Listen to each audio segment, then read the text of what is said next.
The magic disappeared for the Lakers in last year's playoffs, prompting Coach Pat Riley to light a new fire under his team, fueled by anger and determination. Kareem and company led a lightning and thunder offense past Phoenix in round one as Showtime put it in cruise control.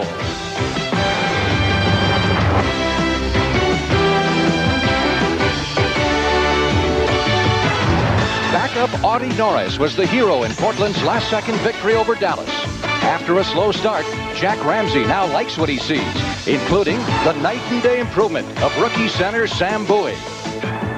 The point production of good hit, no field Kiki Vandeweghe, and a bench that takes a backseat to none.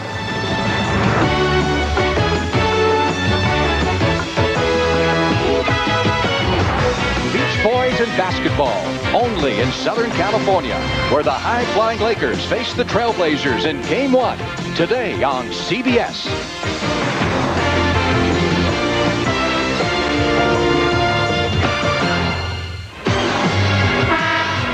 Welcome to the second round of NBA playoff action. We're at the Forum in Inglewood, California for Game 1 of the Western Conference semifinals between the Portland Trailblazers and the Los Angeles Lakers. Checking the brackets for you. You can see that the Lakers dispatched Phoenix. They did it in 3 straight. And Portland with a very tough series, a 4-game series with Dallas. The other half of the bracket very much up in the air until tomorrow. Hi, everybody. I'm Frank Lieber. I don't know if we'll have as exciting a finish for you as that IROC race, but I will tell you this. Last 2 times these teams have played, they've gone to overtime, and each team has won once. With me is James Brown. And Dick Motta of the Mavericks was saying that Portland shapes up as a team that really balances well with these Los Angeles Lakers, perhaps better than anyone, including the Celtics. That a little bit strong? Well, you know, Lakers coach Pat Riley said that this Blazers team matches up extremely well with the Lakers, not only in terms of firepower with the starting fives, Frank, but the bench of the Blazers is as deep as any in the NBA when you consider that NBA All-Star Jim Paxson comes off the bench, talented Michael Thompson, and an unheralded but exciting rookie by the name of Steve Coulter. They're deep. Well, some people say that the matchup in the middle will be maybe the key one, certainly one of the most interesting ones, the 2 big guys. The first time their rookie Sam Bowie came here and met Kareem Abdul-Jabbar, he scored 4 points, 1 rebound, and only 19 minutes of play.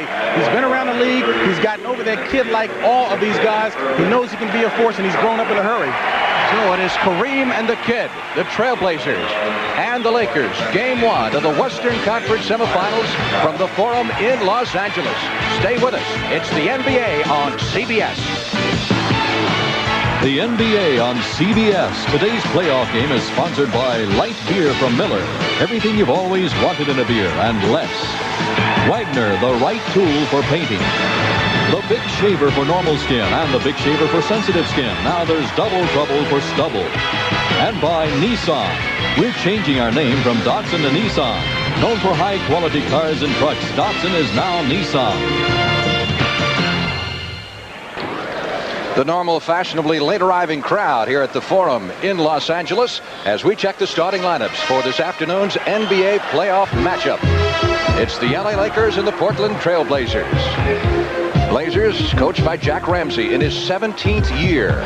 And they feature Kenny Carr and Kiki Vandeweghe in the front line, Sam Bowie in the middle, and a backcourt composed of Darnell Valentine and Clyde the Glide Drexler. Pat Riley in his 4th year at the helm of the Los Angeles Lakers. His starting lineup: Kurt Rambis and James Worthy up front, Kareem Abdul-Jabbar in his 16th year in the middle, and Byron Scott and Earvin Magic Johnson in the backcourt. The officials, Lee Jones and Ed Rush. Dick Bavetta is the alternate, and we are ready to play basketball. Lakers have been superb since the All-Star break. Counting the playoffs, they have won 30 and lost only 4 games, and many people feel they're playing the best basketball in the league. Kenny Carr gets the opening tip, takes it inside, and has it stripped. Magic Johnson. 3-on-3 situation. Byron Scott missing the opening shot of the game. Drexler down to Vandeweghe, and Kiki drops it in for an easy 2. Now this team will try to run to a certain extent with the Lakers, although obviously the Lakers the best in the world at what they do. Kareem facing off against Bowie. Left-handed baby hook. And we're tied at 2. There's a key matchup we were talking about right at the top. Sam Bowie is going to have to grow up a little faster in recognizing what Kareem likes to do down in the post. Trailblazers going strong in the second half of the season. Drexler's pass picked off Byron Scott at midcourt. Slows it up. And the Lakers will run their offense. Magic Johnson. Nobody does it better. Scott over Valentine. The maturity that Byron Scott has shown this year has been one of the real reasons why the Lakers have gone up a notch in terms of excellence this season. Both Byron Scott and James Worthy, 1 year additional under their belt. They're playing extremely well. Pat Riley told us this is his best team in Los Angeles because of the added experience. And what a record he's had. Valentine with the miss. And the captain of the Lakers off the window, down to Scott, lays it up. 2 points.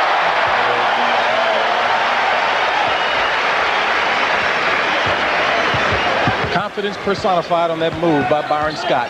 Lakers off to a 6-2 lead. They've been resting, of course, since Tuesday night after they dispatched the injury-riddled Phoenix Suns.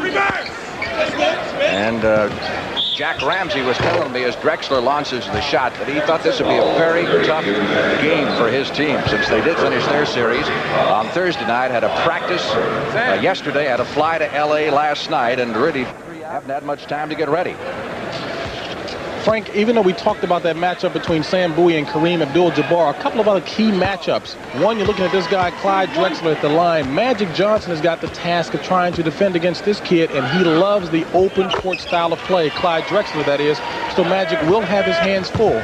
The foul was on Johnson. Drexler making them both to make it 6-4. Lakers inside. Kareem, nice pass to Magic. Just as quickly as I speak about how tough it's going to be for Drexler, or rather Magic, Magic comes back and makes it tough on Drexler. That works 2 ways. Drexler had a tough time with Mark Aguirre, or rather with Rolando Blackman, the opening couple of games against Dallas. Kenny Carr walked. Carr, who was once upon a time a #1 draft pick of the Lakers, played a couple of years out here and was troubled by injuries before moving on. James Worthy. Right at the top, the Lakers are doing an excellent job of spreading the Portland Trailblazer defense, getting the ball inside to some nice post-up moves, and they've got enough weapons to do it nicely. Blazers call timeout with 9:29 left to play in the opening period. From that series, 3-1. Here at the Forum, it's 10-4 Lakers. LA missed its first shot of the game, and since then they have hit 5 in a row. Drexler off to Darnell Valentine. Valentine driving inside to keep Vandeweghe. And we got a 3-second violation called on the Trailblazers. Frank, the Lakers are doing an excellent job defensively. They're taking away the driving and passing lanes of the Trailblazers, and they're particularly conscious not to allow the Trailblazer big men to get their big men in isolated one-on-one situations. That's already 4 turnovers against Portland in the first 3 minutes of the game. Inside, Rambis. Pretty good job of controlling the ball, I'd say. Excellent job. Execution looks awfully good on the offensive end for the Lakers as well. Well, some people may still say Boston, but a lot of people out here say the Lakers right now are the best team going in the NBA. Drexler is short. Rambis with the rebound. Down to Magic. Pushes it up the floor to Byron Scott. He's guarded by Bowie, who comes out deep in the corner, and Sam saying, he's not my man, somebody get him. And Valentine comes over. Rambis saves it. A little bit of confusion there on the Blazers defense. Worthy fails to hit. And the Lakers are getting numerous second chance opportunities. Great pass from Magic inside to Kurt Rambis for 2. Jack Ramsey has definitely got to do something to get a spark on his team and somebody to hit the offensive boards. No one is blocking out on the defensive end to prevent the Lakers from going for second and third opportunities. Kiki Vandeweghe, short with the jumper, thought he was fouled. Kareem down to Scott. Lakers into their running game. Magic Johnson drives and has it.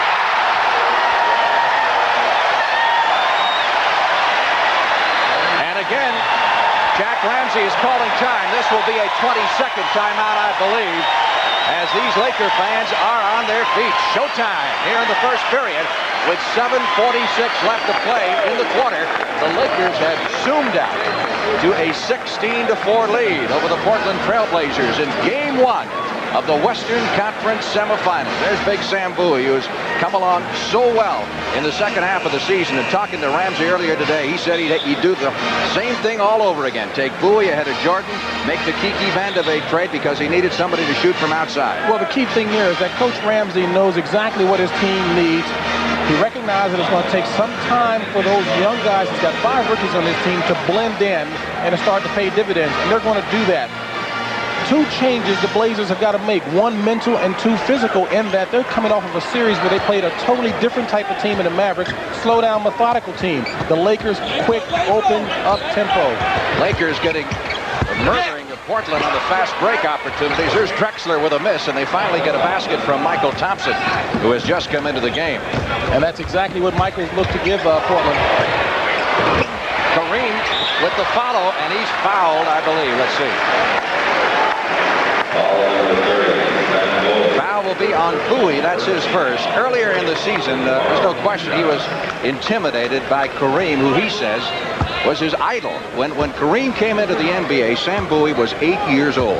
And psychologically, you know that favors Kareem, because here he's got a kid, Sam Bowie, who's been so accustomed to looking at him in awe. He's got to now play him head up. He's just another one of the guys out on the court. He's got to play him hard. Kareem averaged 22 points per game this year. Has already said he's going to be back for an unprecedented 17th season next year. 17-6 here in the opening period, as the Lakers have taken off like a rocket. Kiki Vandeweghe buries one from outside. Rambis.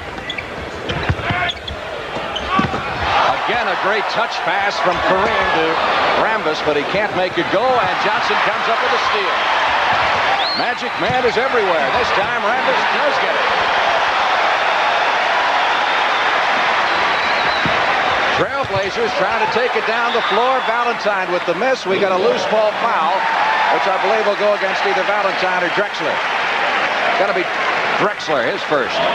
When you take a look at that Laker fast break as Pat Riley signals the offensive set, Kurt Rambis, again unheralded, but he plays the first 6 minutes of every game as if they were the last 6 minutes of any game. That's exactly the way Coach Riley wants him to play. Kareem with the pass, and Rambis with an easy 2.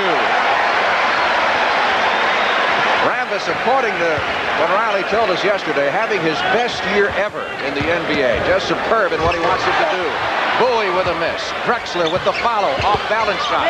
Doesn't work, out of bounds. It belongs to Portland.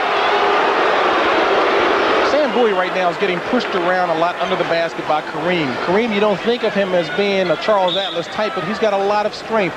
He works on the weight training. He jumps with a heavy rope. Sam Bowie's going to have to do likewise, and he recognizes that. Valentine missing the outside shot. He hit that shot against Dallas in game 1 of their series, scoring 24 points. And not a bad perimeter shooter. Byron Scott taking a look inside. Drexler guarding him. Into Kareem. Illegal defense. Now, defensively, Jack Ramsey has made a change. He's taking Clyde Drexler off of Magic, and he's put Darnell Valentine on Magic to try and contain him a bit. Of course, 2 illegal defense calls equal 1 technical in the pro game.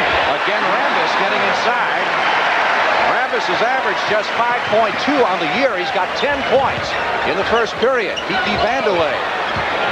Inside to Thompson, back to Kiki. Worthy staying in his face. Won't give Vandeweghe the open shot. Thompson puts it up. Magic pass is blocked by Bowie to Drexler, and the one-hander fails. Bowie running this one down. Vandeweghe with the follow. Third basket for Vandeweghe. It's 23-10. Lakers push it down the floor so fast. That time don't hit. Here's Drexler to Vandeweghe. And Kiki is fouled. It will be on Rambis. His first. And Vandeweghe will go to the line as Jim Paxson comes into the game. Now, in taking a look at Jim Paxson, of course, he's the NBA All-Star we talked about at the top of the show. What he brings to this Portland lineup, not only an awful lot of experience, he runs Jack Ramsey's offense to perfection. Excellent passer and does a super job of coming off the screens and getting that short jumper. Obviously, he needs some offense. Vandeweghe just happy he didn't have to play in Dallas today, where he gets booed every time he plays. He was the Mavericks' original #1 draft pick. And elected not to sign, was eventually traded and is treated as persona non grata. More substitutions as Valentine comes out of the game, and Steve Coulter, the second-round draft pick from New Mexico State, comes in. Coulter, a real surprise. Inside, this time to Worthy. Well, I tell you, the Portland defense has been invisible. They have been caught sleeping. Again, Frank, I think a lot has to do with the faster tempo that the Lakers play at versus the Mavericks. And the Blazers just haven't made the mental adjustment yet. Vandeweghe with the miss. I think that's a very good point, because Dallas runs that fast break very seldom as a pattern game. And this has got to be a real shock to get into a running game with the Lakers. Worthy driving for the basket, and he is fouled. It will be on Vandeweghe. Now that's a matchup that the Lakers ought to exploit. Vandeweghe attempting to defend the quicker, faster James Worthy. Byron Scott almost loses it. Coulter trying to stay with him.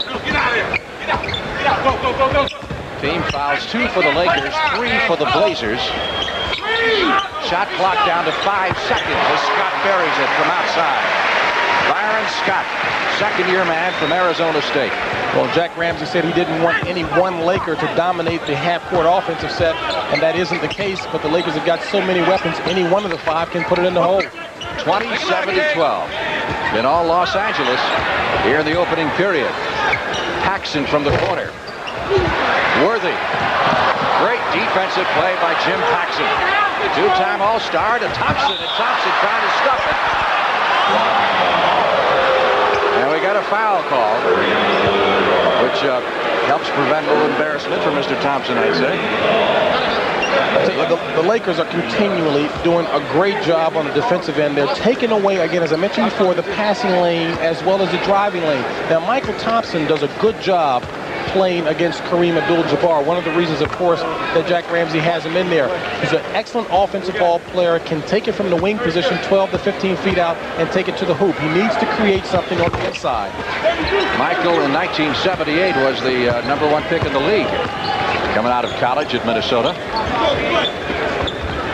Of course, he started in the past, but now relegated to coming off the bench. But he and Paxson have both accepted that role very well, according to what Jack Ramsey tells us. A little volleyball there, and the Trailblazers come up with it. Thompson down court to Coulter. Kiki Vandeweghe. That's an automatic 2. And again, very important for the Blazers to get Kiki in an offensive groove, because his outside scoring will allow the defense to come out, open things up in the middle so that the Portland Trailblazers can get their inside game functioning better. 3 minutes and 13 seconds left to play in the first period. The Lakers lead it 27-15. Frank Leber along with James Brown. We're at the Forum in Inglewood, California. This is the first game of the second round of the NBA playoffs, the Western Conference semifinals, between the Portland Trailblazers and the Los Angeles Lakers. First of a best-of-7 series. And the Lakers are off to a great start, 27-15. And one reason is they are shooting lights out. Hitting 68% to Portland's 31%. Jabbar.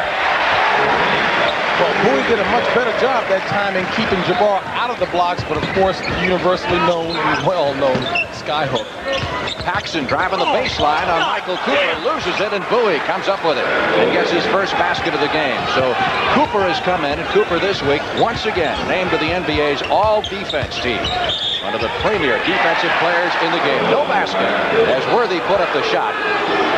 He was fouled, pushed before he got the ball in the air. You notice Worthy has now gone to the Kareem-type goggles. He was poked in the eye about a month ago in a game, and he liked the feel of the goggles, so he's been wearing them since. Rambis comes out, gets a great hand after producing 10 points. That last foul was on Vandeweghe, his second. Scott has it spin out on him. Paxson, 2-on-1 break. Kiki driving on Cooper, tries to stuff it. Worthy. Little open court move, but Thompson wasn't buying it. Gets it inside. Shot doesn't go by Bob McAdoo, who has come in off the Lakers bench during that last timeout. And Paxson is fouled by Worthy. You can now see the Blazers starting to pick up their tempo. Their reactions are quicker. They seem to be a lot sharper mentally now. It took them every bit of the 8 minutes to really get into the flow of this faster-paced game. Steve Coulter coming in the game, that unheralded rookie we talked about. runs the fast break actually better than Darnell Valentine in that he pushes the ball up the court quicker and also passes the ball up quicker. A real big surprise in the NBA this year. Well, he was a real find for the Blazers out of the draft. Got him in the second round, and nobody figured he'd be that good. Nice pass from Paxson inside, and Bowie really soaring as he is fouled, and Sam will go to the line. Again, quoting Dick Motta of the Dallas Mavericks, he says this guy will be one of the top 5 centers in the league before too long. And I think it's very excellent that Sam Bowie is asserting himself on the offensive end. Everyone expects the good shot blocking and defensive intimidation on a defensive end, but to the degree that it makes himself an offensive threat, he not only occupies Kareem's time, but he can also get the rest of the Laker front line in foul trouble. He's certainly got the skills. Now, they don't rely on him for that much offense. They don't have any set plays for him. They want him to play defense and to rebound, which he did very well in the Dallas series at a 120 rebound game. Worthy inside, goaltending. Credit the basket to Worthy. And the Lakers up their lead to 31-18 with 1:46 left to play in the opening period, and Mitch Kupchak getting ready to come into the game for the Lakers. Lakers have really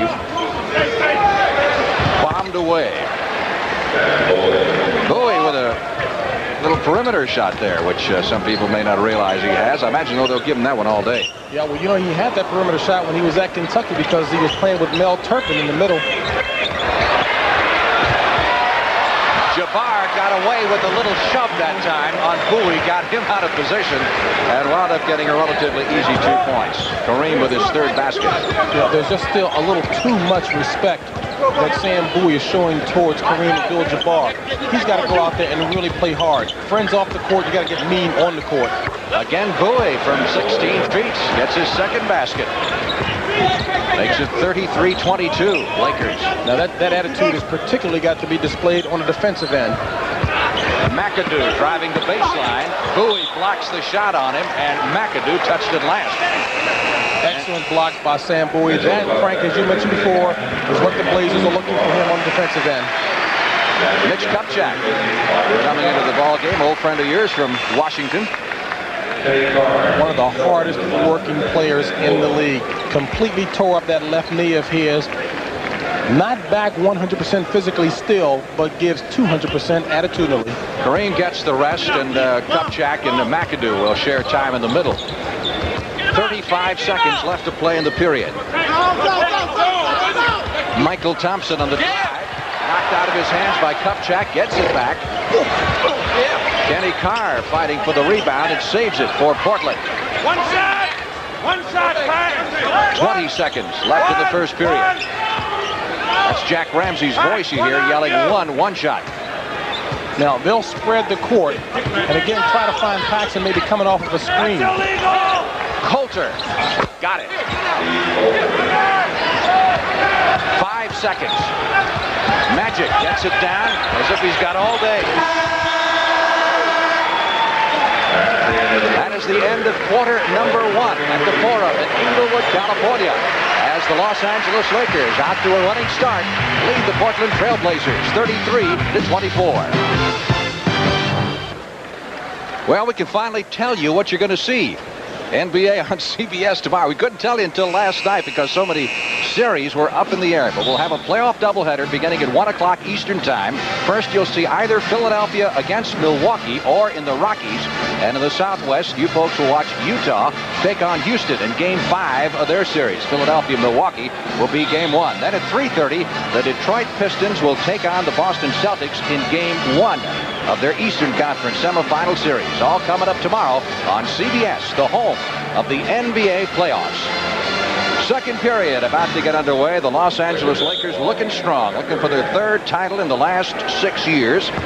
They have won 19 straight here at the Forum. Haven't lost a game here at home since, well, back in January against Houston.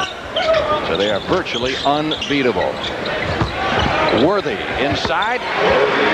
There's another guy that Riley told us is really becoming an emerging superstar. He recognized, James Worthy, that is, how important it was for him to be able to deliver night in, night out. So his game consistency is superb this year. Coulter from outside, just inside the 3-point line, and he is their leading 3-point shooter. That one goes for 2, however. As Coulter gets his second basket. Worthy with the turnaround. Fails. Kupchak with the follow. Now the Lakers are doing to Portland as Portland did on to Dallas. That's getting second and third chances on the offensive side. Drexler with the miss, and the Lakers off and running again. Magic Johnson leading it down the floor. Drexler trying to go up behind the Magic Man, gets called for the goaltending. So credit the basket to Johnson. Now the mistake that time went all the way back to the Drexler shot. Jack Ramsey did not want Clyde to take that shot that quickly, that far out. Magic Johnson made him pay for it. The Blazers, part of their strategy this afternoon is to get back quickly on defense to stop the Laker break. Obviously, not much success at that. Paxson not hitting. They need him to hit. He's been averaging better than 17 per game. That pass by Johnson deflected out of bounds by the Trailblazers, and here comes Mike McGee into the lineup for Worthy. This guy giving a little instant offense. Yes, indeed. Good job by James Worthy. Mike McGee in there, part of the M&M boys. McAdoo and McGee. McGee will take it right to the hoop. He can score. Kupchak. Coulter with the rebound. Kupchak got a lot of minutes late in the season after the Lakers had clinched their division. Drexler off to Thompson. And Kupchak down to Cooper. Michael Thompson misses the point-blank shot. Cooper riding in is fouled. And it will be on Coulter. That's his first.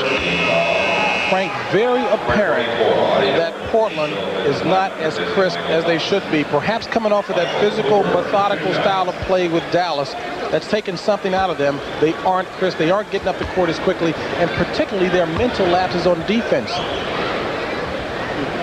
Cooper on the free throw line. Remember, you and I were here 1 year ago, first game of the second round, and Dallas had the very tough series with Seattle and came in here and were blown away by 43 points. A little tough to get the old motor jump started again.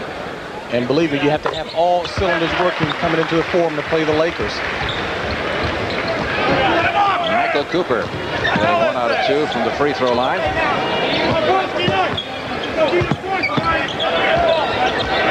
Lakers lead is at 14. Their biggest lead has been 15 points here in the first half. Audie Norris has now come into the game. That's Norris driving for the basket and nearly putting Cooper up into the seats.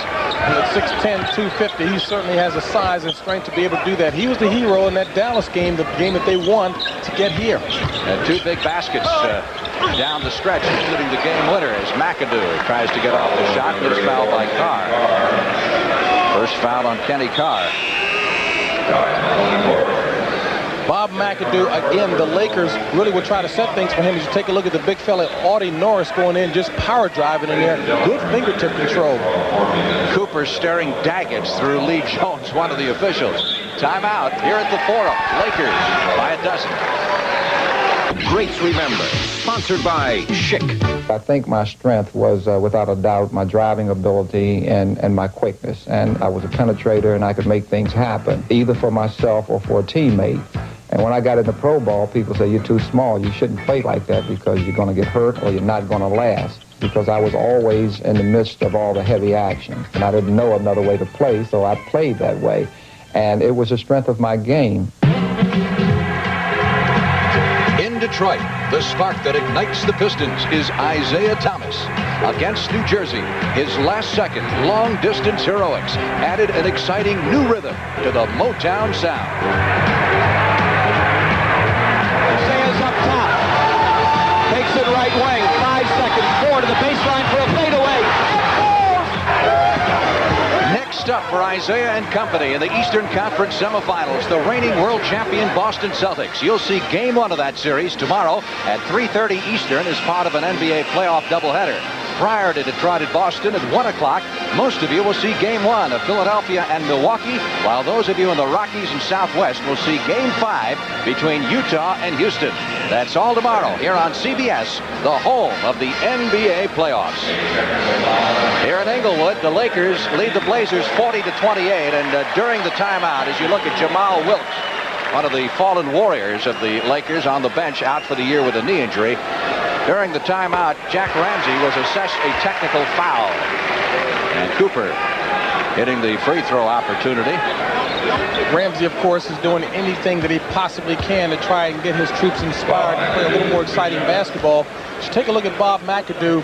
perhaps the only Laker, when he comes off the bench, that Coach Pat Riley customizes the offense specifically to get him into the offensive groove. His principal role is to score. That's 4 out of 7 from the free throw line for the Lakers, so that's the only area where they're a little bit under par here in the first half of this game. Otherwise, they have looked super sharp. Despite their layoff, despite the easy series they had against Phoenix with all of its injuries.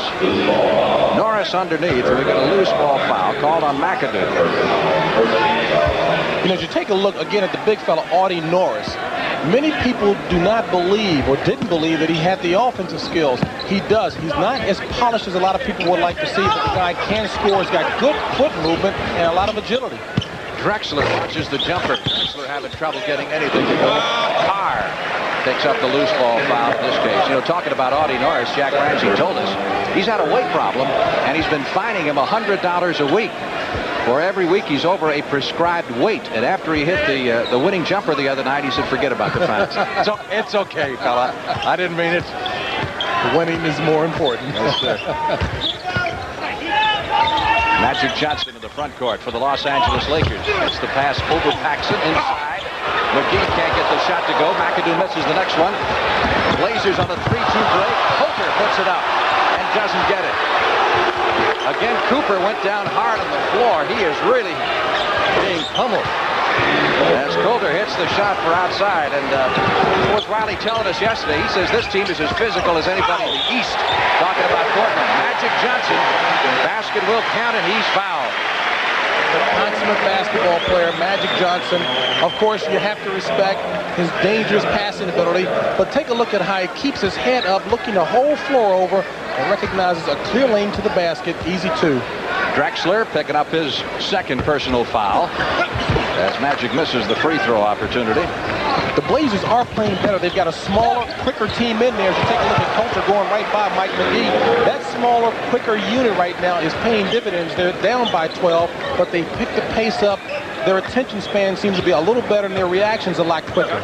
Coulter is 8 points now. He started the last 22 regular season games, but Ramsey went back to Valentine at the start of the playoffs. McGee hitting his first basket of the game. Take a look at Coulter coming up handling the ball. He looks like he's built for speed. Drexler, pass inside to Paxson. McAdoo with the block. Cooper has his pocket picked by Coulter. Trailblazers. Paxson with a three-pointer. 3-on-2 break. It's like back at the old playground again, isn't it? I mean, this is a real track meet. The Lakers love this style of ball. Mike McGee getting that basket. We've got a timeout. 7:58 left to play in the first half. And the Lakers with a 16-point advantage.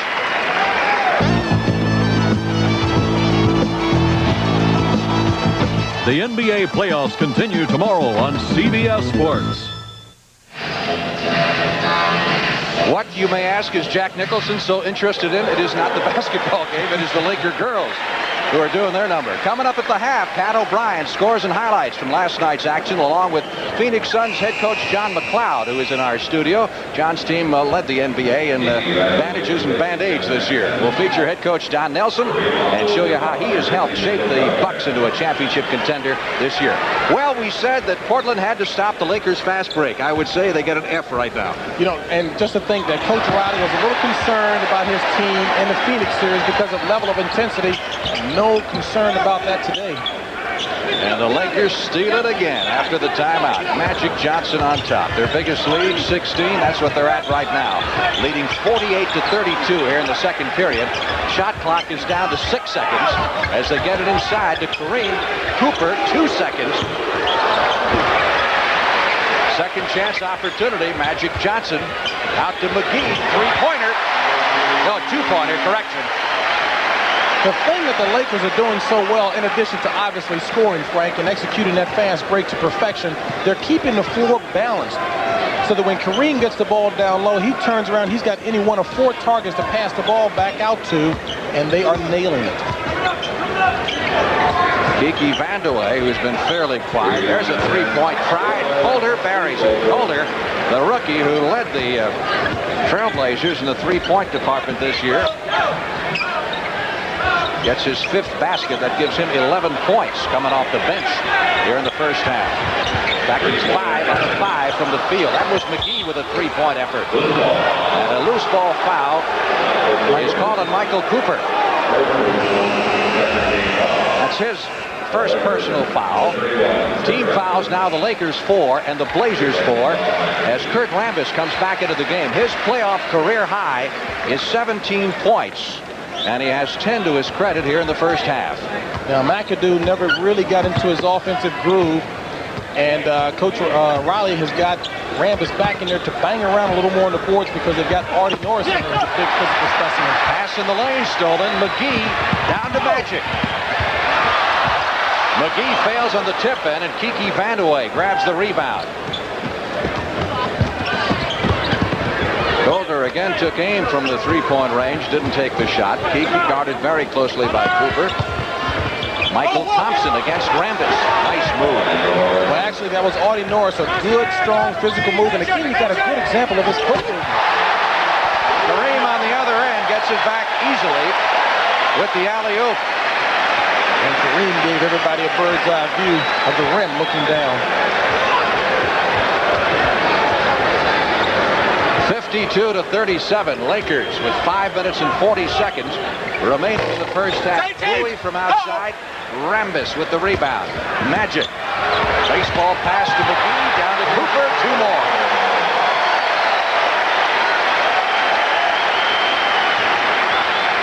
If there's a better team around, I want to see them.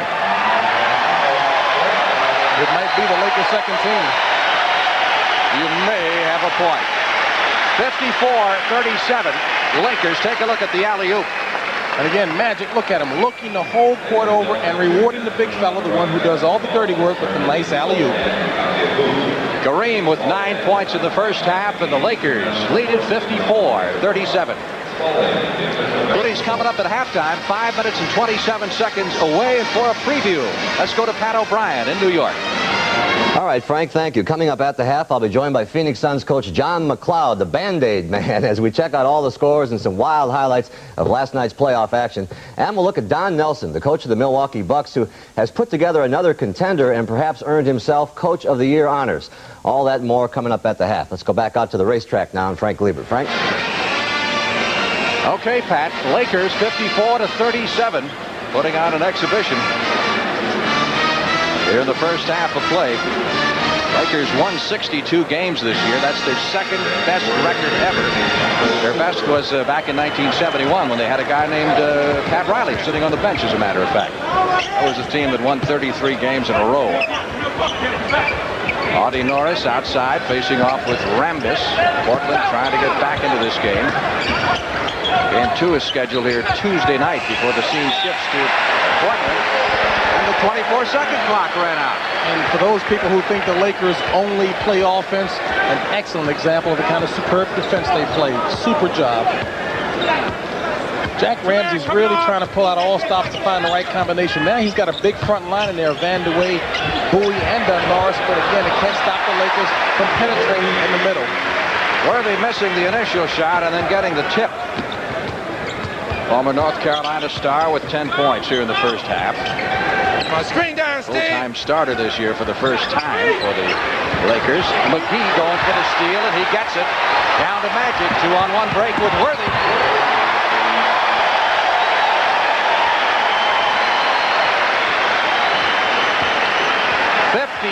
(58-37). Lakers by 21 with 4:20 left in the half. Michael Thompson getting ready to come back into the game. Bowie. Nice pass to Colder. Colder short with the shot. Worthy to Magic.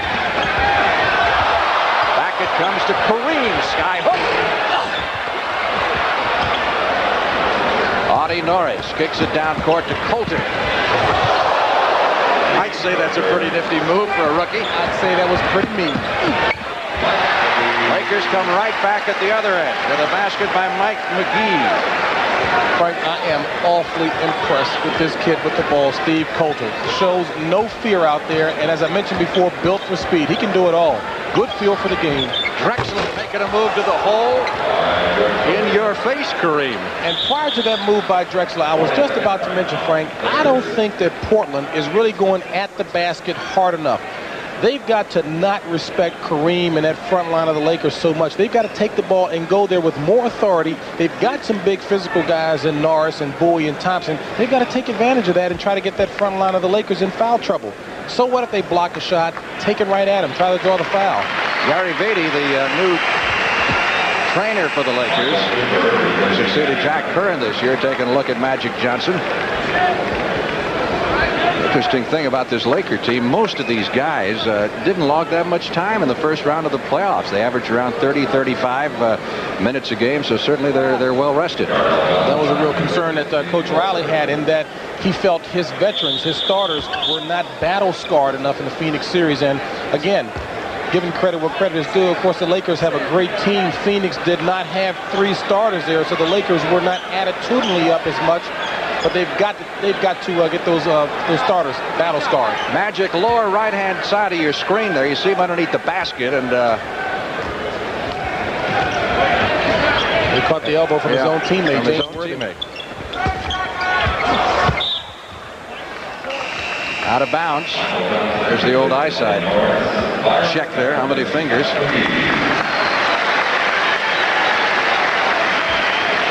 Audie Norris will get a break. Magic on the bench with 8 points and 9 assists in addition to 6 rebounds here in the first half. 3 minutes, 10 seconds to go. 60-41. And again, the Trailblazers turn it over with the walk. With Magic out, Michael Cooper now becomes the point guard. He's really doubled his value on this Laker team as a result.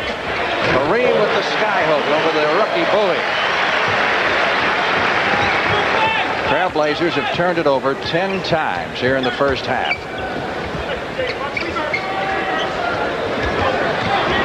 Was it 3 years ago that the Lakers just blazed through the playoffs and didn't lose a ball game until they got down to the last series? Worthy to Byron Scott. And Scott is fouled by Drexler. That's the 3rd foul on Drexler. He only has 1 basket. Frank Lieber along with James Brown were at the Forum in Inglewood, California. Game 1 of the Western Conference semifinals between the Los Angeles Lakers and the Portland Trailblazers as Paxson comes back in. Of course, at this point, these teams don't know who they're going to go on to play. That depends on how a couple of Game 5s come out tomorrow. So take a look at Clyde Drexler on the bench. I mean, he went over and literally fell on the stool. Look at him. He is breathing, huffing and puffing. Again, perfect example of the kind of change and transition they had to make from the Mavericks' slow style of play to this up-tempo, quick style with the Lakers. Drexler only 1 out of 9 from the field. He's a guy who likes to run. But enough is enough, right? I mean, this is ridiculous. This is a clinic being put on by the Lakers. Try to keep up with this team. 2 minutes and 30 seconds left in the first half. 64-41. Bowie.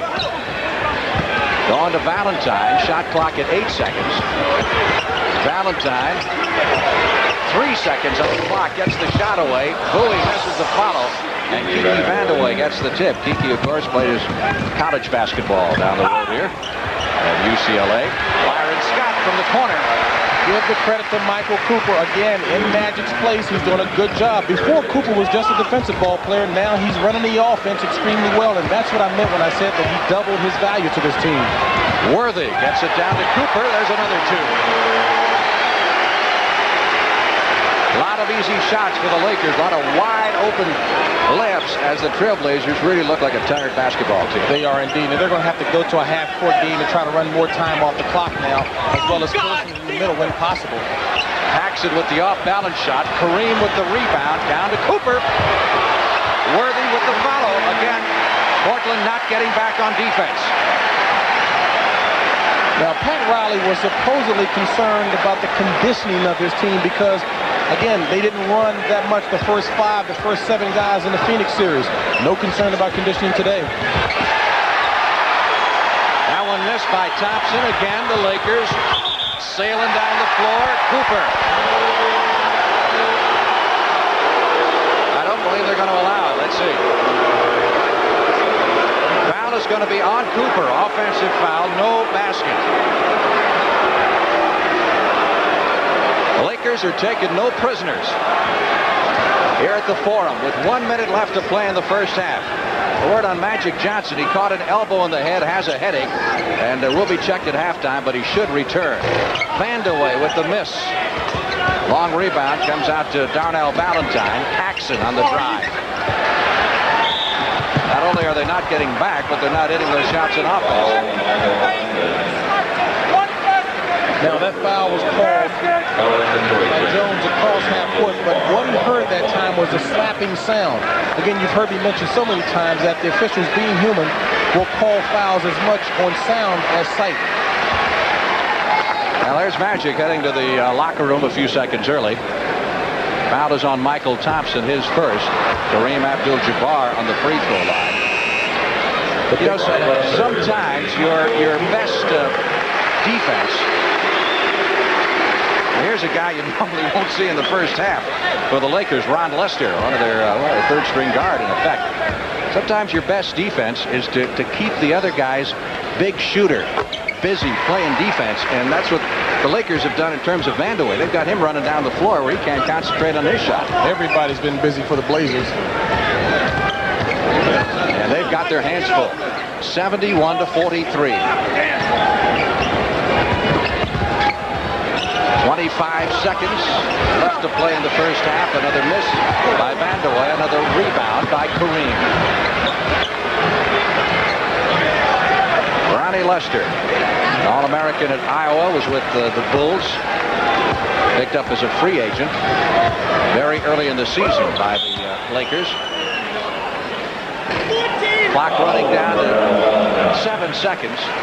As the foul is called on Darnell Valentine. That's his first. And Byron Scott will go to the free throw line. Coming up next at the half with Pat O'Brien and John McLeod, who can tell you what it's like to play against the Lakers and run into this fast break. Well, Byron Scott, as we said, played at Arizona State. All 5 guys who started on that team are now in the NBA. That is saying a lot. You got Scott, you got Kurt Nimpius, you've got Lester, who is on the floor here. You got Sam Williams and Fat Lever. All 5 starters at Arizona State now in the NBA, and the team didn't win the championship in their conference. 3 seconds, 2 seconds left to play in the half, and Thompson gets the layup at the buzzer. It will count. But Pat Riley got to be happy with what he's seen of the Lakers in Game 1 of the Western Conference semifinals. They're looking at a 140-point pace, which is what they did in a couple games against Phoenix, as they lead it 73-45. Coming up next at the half with Pat O'Brien from our studios in New York. James Brown and I will be back shortly.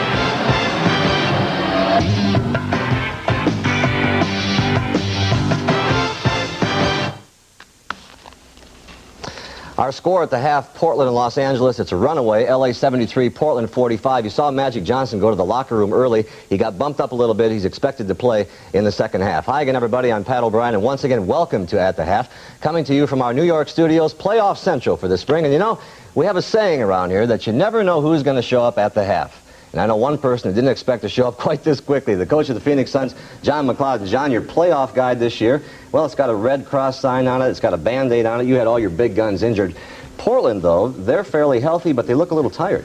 Pat, they do have healthy people, but what has happened in my mind in this Portland game is that they finished a very, very difficult series against Dallas Thursday night, 2 overtimes and 1 two-pointer. They fly to Los Angeles. Los Angeles is rested, and L.A. has a big edge right now. Quickly, why is this such a blowout, out of curiosity? Well, it's such a blowout because L.A. is a dynamo, Pat. They're tremendous in every area, offense, defense, half court. and they have great athletes harnessed together in a team concept, and that's what you like to see. All right, John, let's recap the playoff situation so far. The top half of the bracket in the West has the Lakers and Portland, the game you're watching now. They're already in their conference semifinal. And the bottom half looks like this. Both first-round series will go to fifth and deciding games. Now, last night in San Antonio, the Spurs and Nuggets played Game 4 of their series, and Denver coach Doug Moe, well, his team was getting good shots, but they wouldn't fall in. George Gervin gets the Spurs transition game underway. He gets the ball to Johnny Moore, and he dishes it over to Mike Mitchell for the layup, and the Spurs win ahead early. Midway through the fourth quarter, Denver takes the first lead of the game. When number 20 Elston Turner makes the steal, he goes coast to coast for the dunk.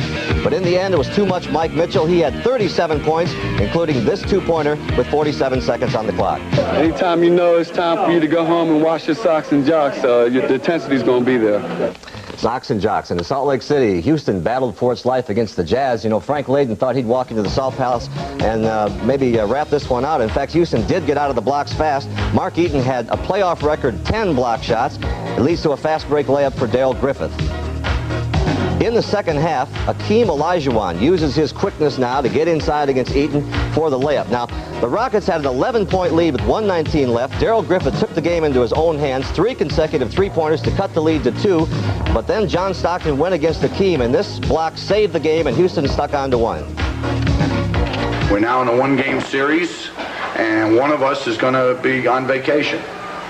And out of these Game 5s, who do you see emerging here, John? Pat, I think I like Houston for the simple reason that they have learned a great deal in this first playoff series in a long time for this ball club, and I like Denver against San Antonio because of the home court advantage for Denver. They're going to come out of these games with a lot of momentum, too, aren't they? No doubt about that. Houston has a very big front line. Remember now, Denver, if they can win, is the only team to defeat the Lakers on the Forum floor twice this season. Okay, John, let's take everybody now to the top half of the Eastern bracket. Boston hung on against Cleveland, and Detroit beat New Jersey earlier this week. The Celtics and Pistons will meet in Game 1 of their conference semifinals tomorrow. Now, the bottom half of the Eastern bracket looks like this, with Philadelphia now matched up against Milwaukee. And last night in Chicago, the Bucks put the Bulls away, and they had a Michael Jackson look-alike. He had some good moves, but there's another man on the Bulls team who's had great moves all year. It's not Dave Corzine, it's Michael Jordan. He gets the rebound here. He had 29 points on the night.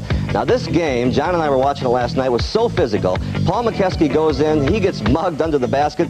They scramble around for the basketball, and all they got out of this was a jump ball call. And guess what Kevin Lockery thought of that? That's what he thought of that. A big force for Milwaukee all season has been Terry Cummings. He had 29 last night and looks good in this playoff series. I think Philly, they're not playing as well as they probably played back in December, but they're still a very competitive ball club with a lot of pride. And in Washington, this was the story. The score, Sixers 106, Bullets 98 on that final. And, 76ers and Bullets. And the Sixers got off to a quick start, and they got help from the young and the old. There's the young. Charles Barkley goes in for a humongous jam. And from the not-so-young crowd, a familiar face around playoff time. Watch Julius Erving with a big wingspan there, gets the rebound. He had 25 on the night. They're real tough. You can't take them from them. They got a lot of players that can go one-on-one, can hit the open shots. So, it's probably a little problem for us, but we got to adjust to it and just be ready to play. Now the Sixers' victory sets up a great doubleheader tomorrow here on CBS. Most of you will see Philadelphia against Milwaukee, Game 1, live at 1 p.m. Eastern Time. Set your clock ahead, by the way. Some of you will see the deciding game between the Jazz and the Rockets. Then after that, everybody will see Game 1 of the Celtics-Pistons Conference Semifinal Series. And you spoke to K.C. Jones yesterday. What's on his mind these days? Pat, I did talk to K.C. He's very concerned about the health of his team, particularly Larry Bird with the elbow problem. He feels that the Cleveland series certainly is going to help his team against Detroit. And as far as Milwaukee and Philly is concerned, Pat, I think that's going to be a great series to sit back and watch. You like Milwaukee in the end of it. Okay, CBS Sports coverage of the 1985 NBA playoffs will continue after this word from your local stations. A quick bit of news before we continue here. Seattle coach Lenny Wilkens was relieved of his duties this week. We wish him good luck in his new job in the Sonics front office. And John McLeod, this was his own decision, right? Yes, it was. I did talk to Lenny yesterday. Pat, he's very pleased that he's out of coaching and very excited about moving into the job of general manager. He'll change his mind if they get Patrick Ewing. Watch. John, I think you'll agree that this was to be a rebuilding year for Milwaukee. Instead, it's turned into a barn burner as the Bucks closed out the season with the third best record in the NBA. We sent Doug Collins out to Beer City to see just how Don Nelson made himself a candidate again for Coach of the Year with a team that lacks household names. Center, number 53, Alton Lister. Alton Lister? At guard, number 15, Craig Hodges. Craig Hodges? You got to be asking yourself, just who are these guys? Well, they're the same Milwaukee Bucks who posted the third best record in the NBA behind Boston and Los Angeles.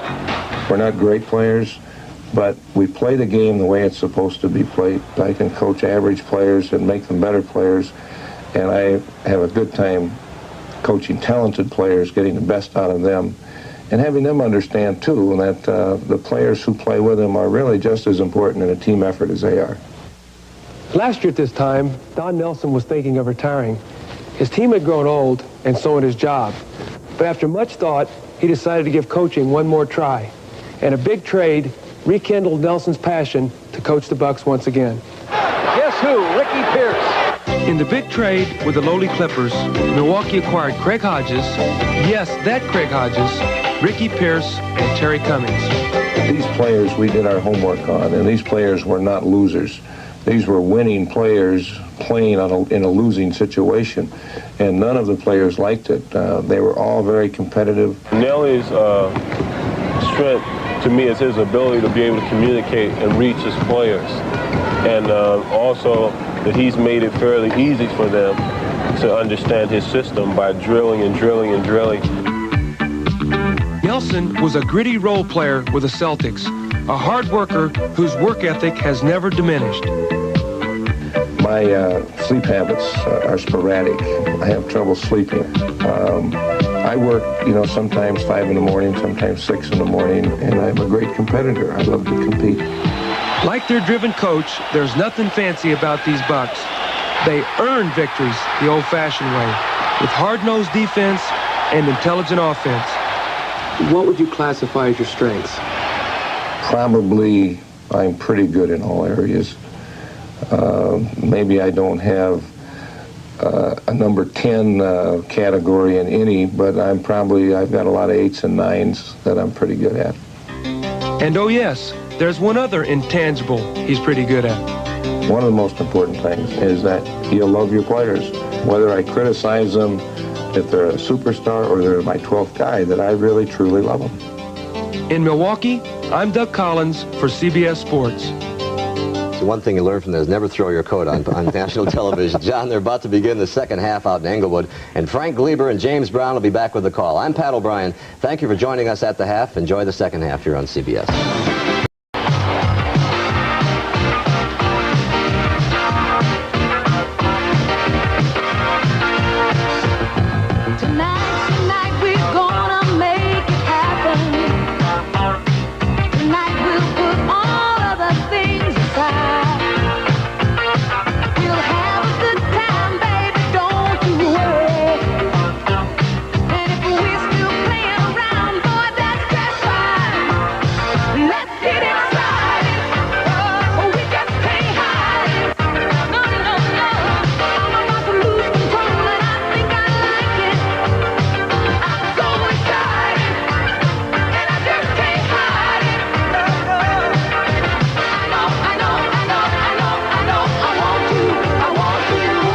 America's game. It's fantastic. Boy, do you? There's no doubt about that, Frank. I think the first and most important thing is that Portland is awfully fatigued. Clyde Drexler going over that picture we showed you of him slumping on the bench, I think that was a very telling sign of how tired Portland really is. Two things they've got to do.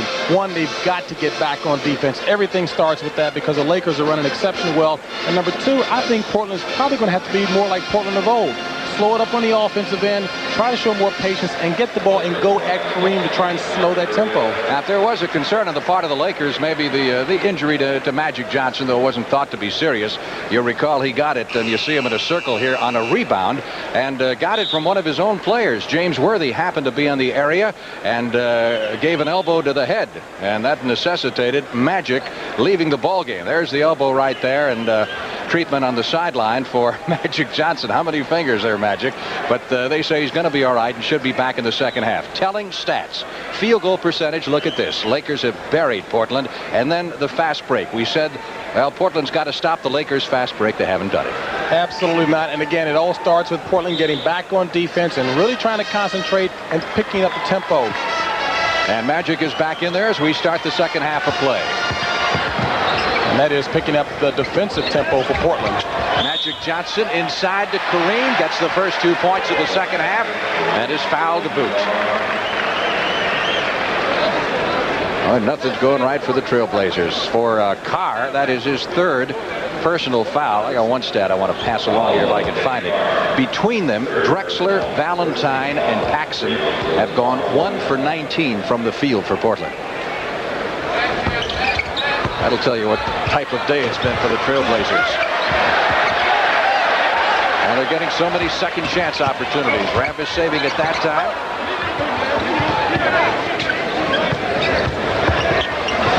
Magic Johnson. Well, Magic has got his eyes back. Nothing wrong with his eyesight there. He's got 10 points so far and 9 assists. Kate, we're up, Kate. Straight. Valentine to Bowie, and again Portland also opening with the same 5, which opened the game. Kenny Carr, who was held scoreless in the first half. Loose ball foul underneath. They're going to catch Clyde Drexler with that, but that was a deliberate attempt. And looking at that Portland offensive set to try and exercise more patience. There were 4 passes before a shot was taken. I think Coach Ramsey again wants to try and slow the tempo by executing a lot better on the offensive end. That is now 4 fouls on Clyde Drexler. Clyde averaged only 7 as a rookie, averaged 17 this year. Alley-oop to Scott. Carr went up with him. Valentine gets it down quickly with the Trailblazers. Kiki Vandeweghe to Valentine, shooting over Magic Johnson. And Rambis with the rebound. It's blocked by Vandeweghe, saving it. 3-point effort from deep in the corner doesn't go. Carr trying to get inside of Kareem. Nothing will fall for the Blazers. Johnson leading the break, takes it himself. Bowie. 3-on-1 situation against Kareem. Drexler misses it. Carr with the rebound. I would say it's getting a little sloppy. Indeed it was sloppy, Frank, but that's exactly what I'm talking about. Portland that time in the form of both Clyde Drexler and that time Kenny Carr drawing the foul. You've got to take the ball right to Kareem. Again, Carr trying to use his body to block Kareem, goes up, and even though it looked like a clean block, Kareem got him with the body. You need to do that more often because 9 times out of 10, the official will call the foul. Kenny Carr, who missed over 30 games, 34 to be exact, with arthroscopic knee surgery back in the early part of the year. He's a banger for the Trailblazers, one of their more physical players. That's his first point of the game. When he was in high school playing basketball with Adrian Dantley at DeMatha, it was thought that he had more talent than Adrian Dantley. Byron Scott goes to Kareem, guarded by the rookie Bowie. Dips into the lane, scores, and is fouled, and Bowie just shakes his head. He's playing Kareem too daintily, Frank. I continue to say that. He's really got to start to muscle him a little bit. This is only Bowie's second foul. Again, he's allowing Kareem to come across the middle. Take that middle away from him, force him to go to the other side and give him a little body. Well, Kareem is not hitting his free throws. He's hit only 2 out of 6. 79-46 Lakers early in the third period. Kiki Vandeweghe off to Carr. Kiki driving into the lane, puts it up with the left hand and gets it. Much better patience being shown by Portland, and it's working so far. Scott missing from the corner. Drexler behind the back. Off to Vandeweghe, and Kiki has back-to-back baskets and 16 points now for the Trailblazers. And again, all 5 red shirts back on defense. Good job. They're setting up, forcing LA to get into a half-court offensive set. Byron Scott with a high arching jumper from the corner. 14 for Scott. Drexler losing the ball. Magic with a 3-on-3 situation goes to Rambis.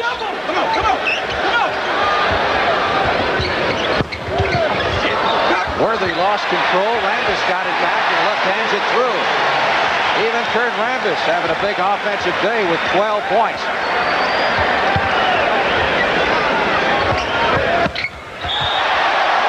Slapped out of Vandeweghe's hands by Rambis. the Lakers have capitalized on the Portland turnovers. They've scored 20. Portland has scored just 5 off the turnovers. We've got a timeout as the Lakers lead it 83-50. More NBA playoff action on CBS tomorrow. The first half of our doubleheader. Game 1 between Philadelphia and Milwaukee. Keep in mind how the Bucks have the home court advantage in that series. That'll be live at 1 o'clock Eastern time. Those of you in the Rockies and the Southwest will see Game 5 of Utah and Houston. And then the second half of the Twin Bill, Game 1 in the Eastern Conference semifinals between the Detroit Pistons and the Boston Celtics from the Boston Garden. All comes your way on CBS, the home of the NBA playoffs.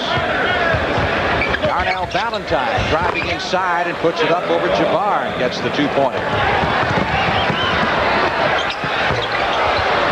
Scott missing from outside and Carr with the rebound. That basket by Valentine, his first of the game. Kiki Vandeweghe jacks it up and hits it. Vandeweghe now with 18 points, 83-54.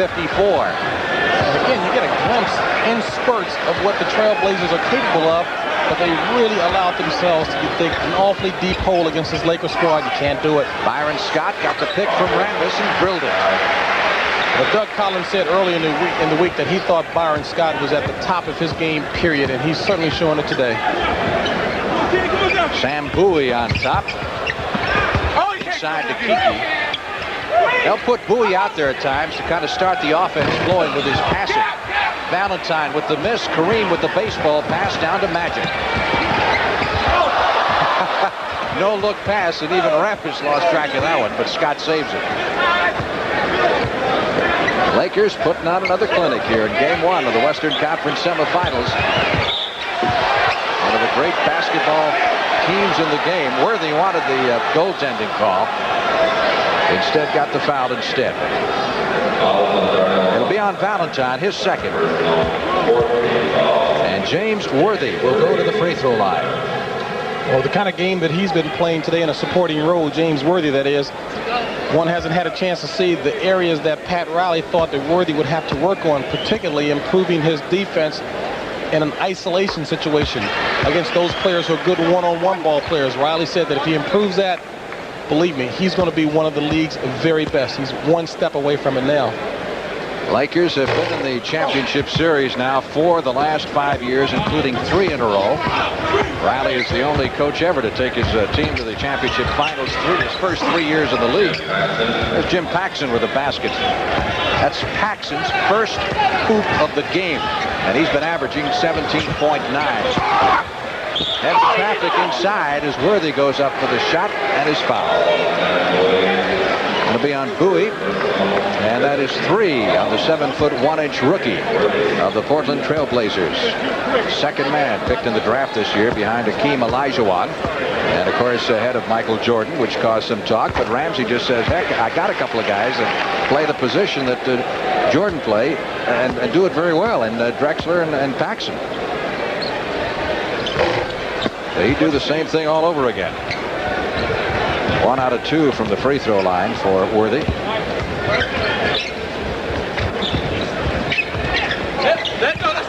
Paxson throws this one away. 7 minutes left to play in the third period. 87-56. With that big a lead that the Lakers have, I think it's going to be very important that the Blazers, before game's end, try to at least get this score down a little more respectably. If they can get this score down to around 15-point margin, then at least they cannot get so down on themselves, or hopefully not get down on themselves, because they've got a game 2 coming up and a lot more basketball ahead of them in this 7-game series here.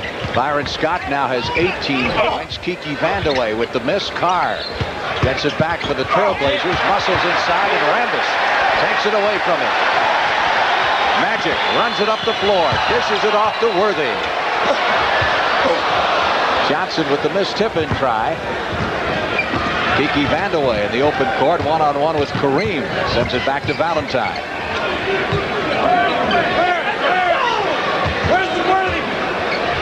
Kiki puts it up from long range. It is short, and Rambis with the rebound. 89-56, Lakers in the third period. And this team, the way they've been playing in the playoffs, looks like it's heading for the finals again. I don't know who's going to stop them. Mack truck. That's about it. Kareem with the miss. Rambis with the rebound. Johnson going for the steal, and Magic fouls Valentine. Second foul on Magic Johnson. Timeout, 5:36 left to play in the third period. And the Lakers still have it in cruise control as they lead the Trailblazers 89-56. At the conclusion, easy for me to say, at the conclusion of today's game, James and I will select the Light Beer Most Valuable Player of the Game. And in conjunction with that award, Light Beer from Miller will present a check for $1,000 to the National Multiple Sclerosis Foundation in that player's name. I'll tell you, one guy's not tired on the Portland bench, and that is Jack Ramsey. We were talking to him this morning. Guy's 60 years old. He goes for triathlons. You know what that is, James? Indeed I do. Huh? And I got tired just listening to it, too. You swim a mile, then you run 10 miles, and then you bike 25 miles. Coulter with the miss. Johnson to Kareem. Big fella took a couple too many steps. Well, I tell you, he keeps himself in great shape. You talk about conditioning. The big fella, Kareem Abdul-Jabbar, same level of consistency throughout his entire career, and he's even better at age 38. Lifting weights, jogging, jumping rope, and a consummate self-disciplinarian. Coulter puts up the shot and is fouled by Magic Johnson. Well, that's the name of the game as far as Kareem goes, is self-discipline, isn't it? I mean, just his personality shows that all the way. It's been that way all of his life. Indeed it is, in terms of mind conditioning and what have you. He's into yoga. He's into the martial arts also, and is extremely good at it.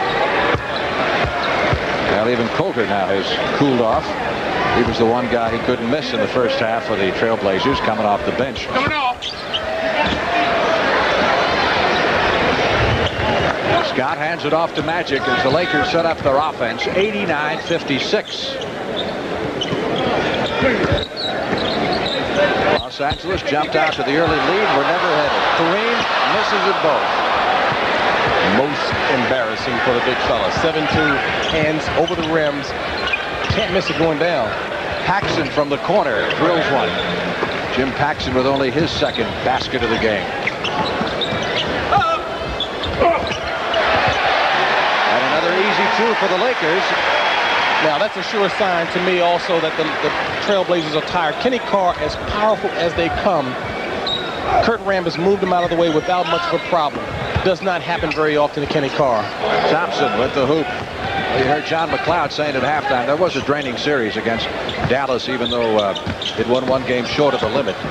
Had a couple of overtime games in them in that first game the other night up in Portland, so it really took a lot out of the Trailblazers. Here's Kareem going with the sky hook, and Rambis tries to punch it back to him.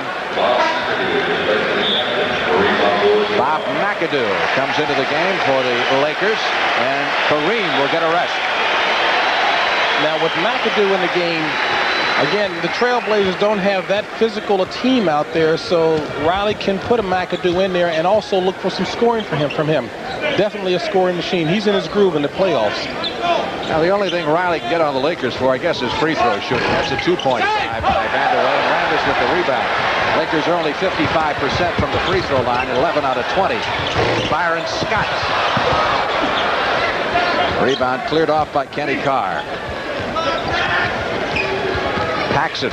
You know, Paxson and Carr had some kind of collision in Dallas in game one. And they took Paxson off the court on a stretcher. Thought he was through for the playoffs. A concussion. Magic Johnson. Just as if nobody's there. Whatever you want, Magic can give it to you.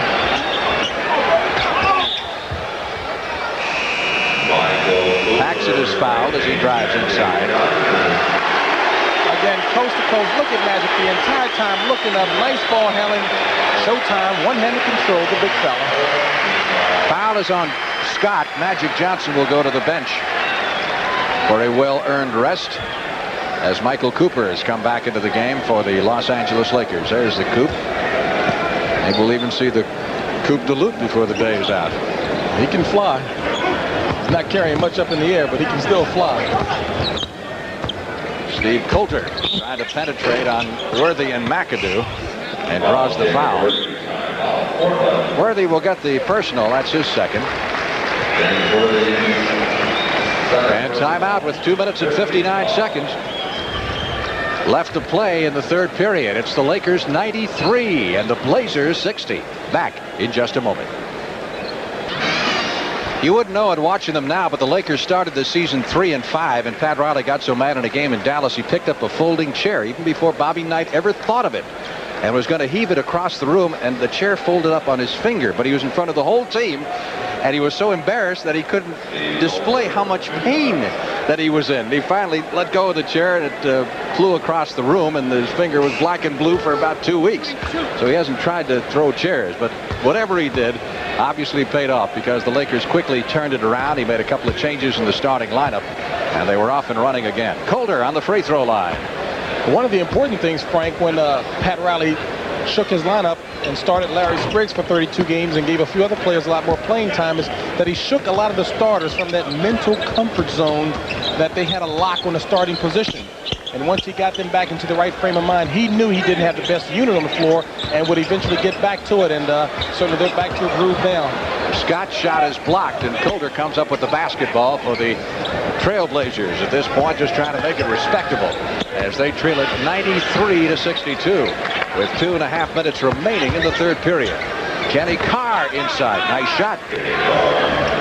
He went to the same high school you did. Sure did. A couple of years behind me, he and Adrian Dantley, and as I mentioned before, many people thought he had more talent than Adrian. Had a broken kneecap in high school and really came back from that, plus the knee problems now. McAdoo taking the ball away from Carr, getting an easy basket, and there have been many for the Lakers today. That's McAdoo's first of the game. Michael Thompson has it knocked out of his hands. It will be the Trailblazers ball out of bounds. And speaking of Larry Spriggs, youngster from Washington, D.C., and I think of all the people we talked to Pat Riley about, Spriggs seemed a guy that he seemed to be most proud of, you know, in terms of what he's done. No doubt about it. He's really helped to mold Larry Spriggs. Larry has come an awful long ways as a player, both physically and attitudinally, and Pat Riley really takes pride in having helped to shape that young man. Spriggs number 35 for the Lakers, and Byron Scott hits from outside. Here's Spriggs, a guy played for 2 NBA teams that didn't make the playoffs. He couldn't make their team, and he winds up starting 32 games this year for the Lakers. Paxson with that basket. That did more to get Larry Spriggs over the hump mentally, that he not only could play at this level, but excel at this level. Spriggs with the shot up against Vandewager. You get a loose ball foul on Rambis and Jack Ramsey. Again, nice off-balance move that time by Larry. Good concentration, but the ball hit the back of the rim. He's still trying to warm up. You mentioned that Larry played for a number of NBA teams as a bench player, as well as playing in the CBA, the semi-pro level. Larry really overcame a big mental obstacle when the coach pulled him to the side and said, look, you not only can play for this team, but you can start. Let's go out there and show it. Kenny Carr on the free throw line for shooting one. Portland. Will get one more.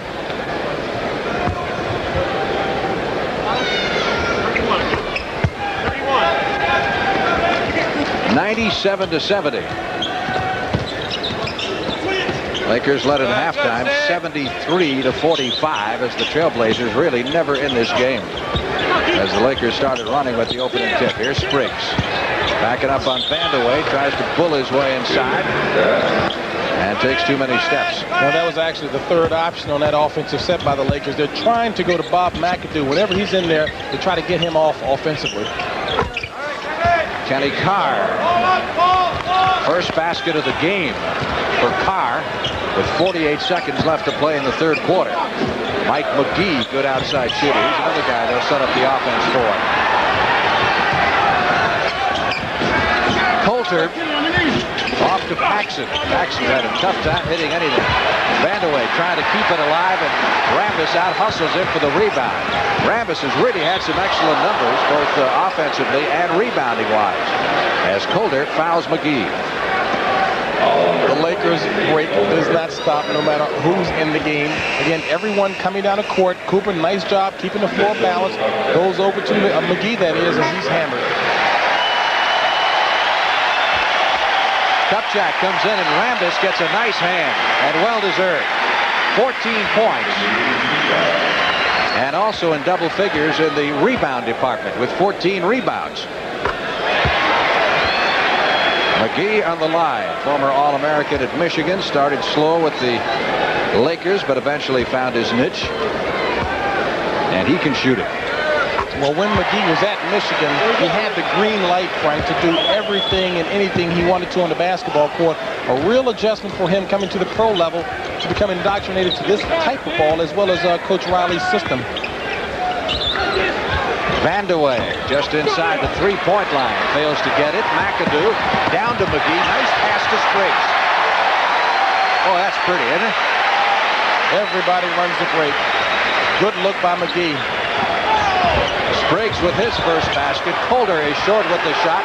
He and McAdoo go sprawling, and McGee fires it as the buzzer. Sounds. The officials say it's not going to count. It's a great shot, nevertheless. Talk about the best Take shot. A look at it. Wasn't, Tom? Yeah, he got it off after the clock hit double zeros, but a great shot. That's the end of the third quarter with the score, the Lakers 101 and the Trailblazers 72. We'll return with more NBA playoff action after this word from your local station.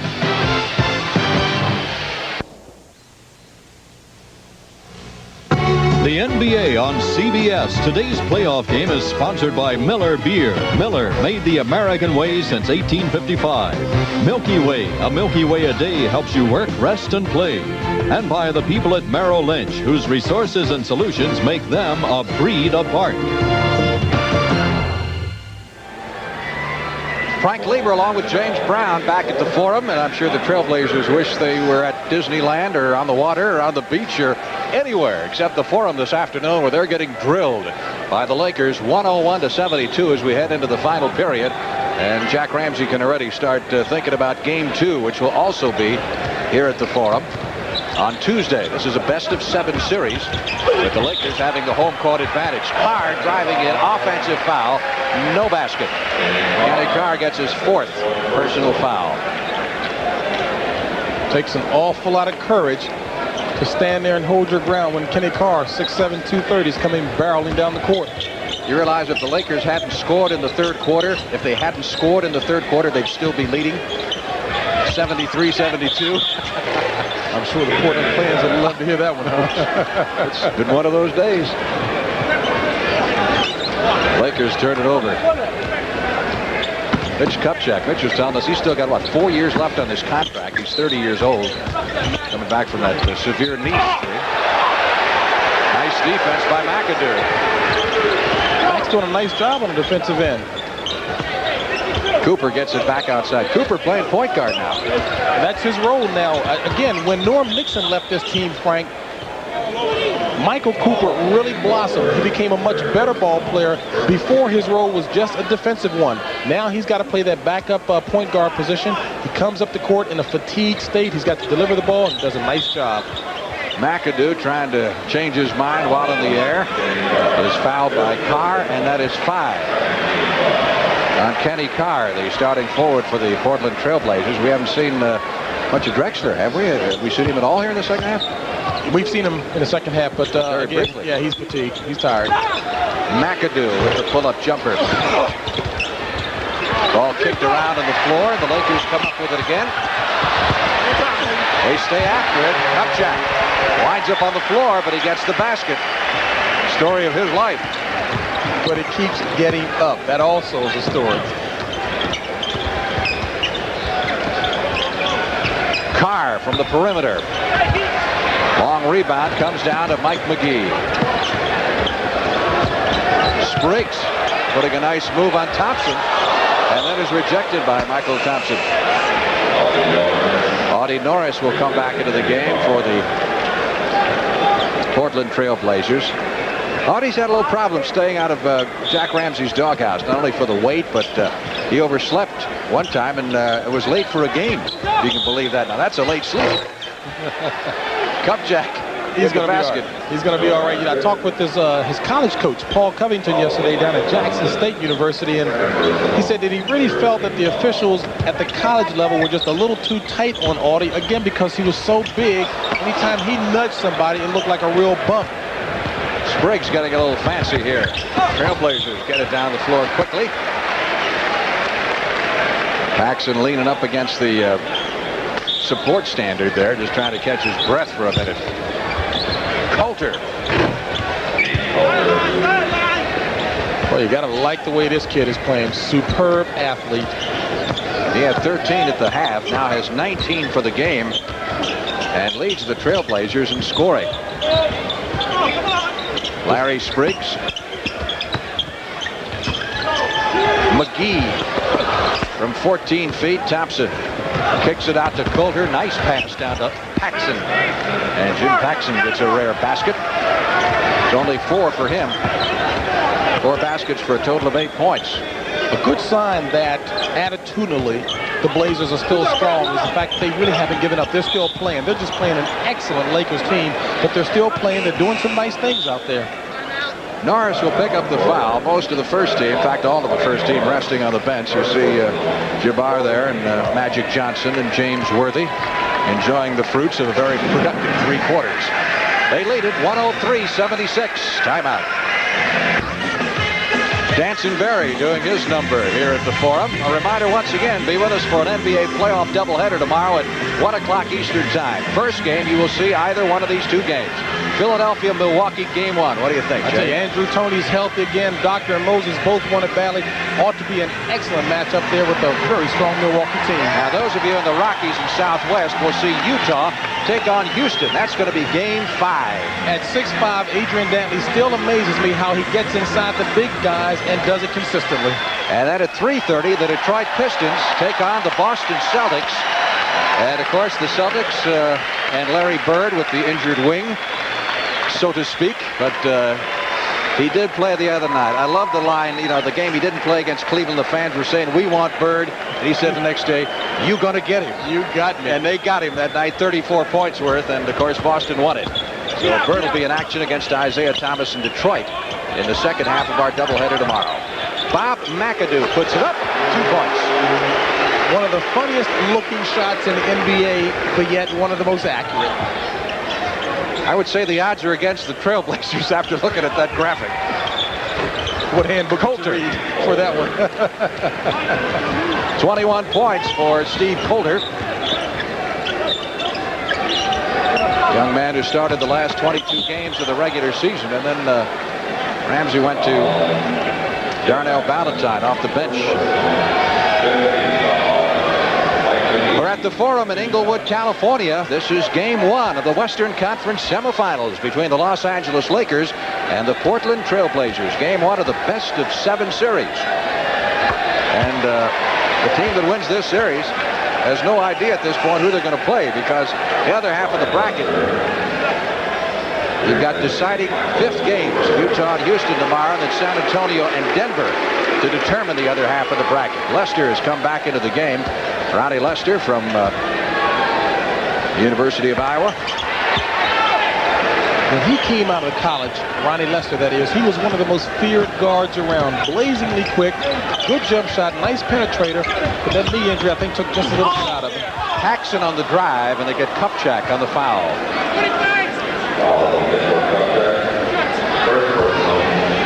Say, Mitchell must have some kind of deal. We were talking to him yesterday. He says he's got 4 years left, and then he's, what did he say, he had 7 years on a front office contract? Personal services contract to Dr. Buss, so he's going to be around here for a while in the management capacity, he hopes. But he's also taking good care of himself for the future. Wise investments in Washington, D.C. and here in California. And owns a chain of stores called Up Against the Wall in D.C., so he's doing quite okay. Jim Paxson gets them both from the free throw line. 107-80. The fans are screaming for Chuck Nevitt, who is the 7'5" center and the only player on the Laker bench who hasn't been in this game. So when he does get in, you're going to hear quite a roar. Oh, my goodness. There's Larry Spriggs. Great hang time there. Howard University fans were accustomed to seeing that during Larry's years at Howard. He led a group of players that across the front line. They were nicknamed the Dunk Patrol, and he was the king of them. Now there's Nevin. He is the biggest man ever to play in the National Basketball Association at 7 feet 5 inches. They took the team picture the other day out of the beach. Did you see that? They had it on a court. He held the basketball up and he could dunk it flat-footed. Now just imagine, at 7'5", Chuck Nevin, he might possibly be looking up to someone next year if Manute Bol makes it at the professional level. The 7'6" kid from the Sudan who was playing at the University of Bridgeport.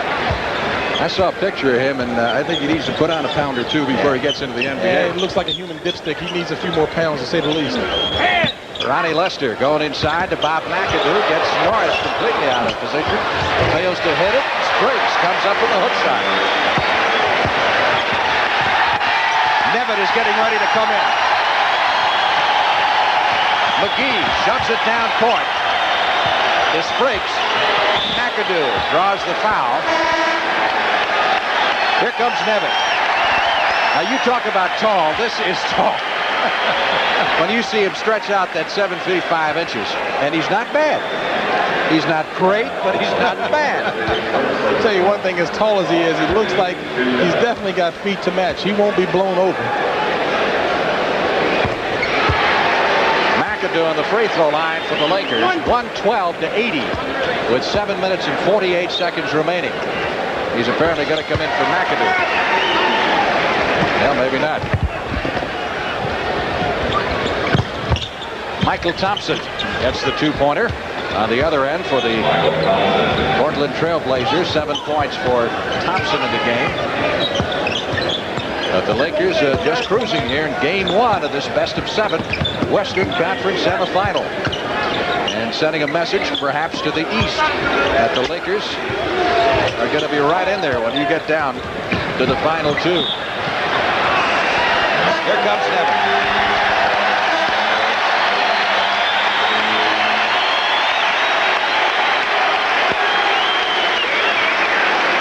Nevin was signed to a couple of 10-day contracts late in the season.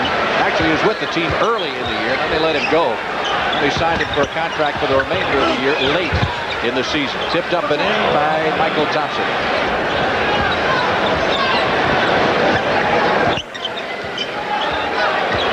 I'd like to know what kind of car he drives.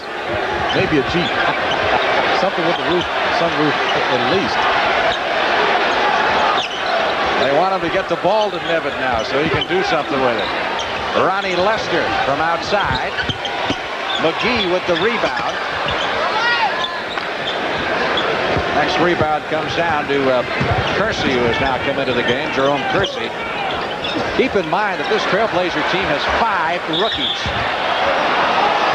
Start of the season, they had 6 new players, including Kiki Vandeweghe. So it's a very young team against a Laker team that's just got a great mixture. A great blend of the old, the young, and those right in the middle, which is the way you like to have it. Timeout, 6:28 left to play in the game.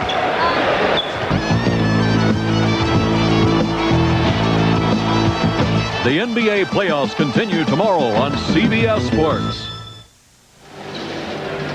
Pat Riley, the Lakers coach, turned 40 here recently. Got the scare of his life at his birthday party, I hear. Had a memorable party indeed at some club here in town that his wife set the party up for. All the players showed up for the party.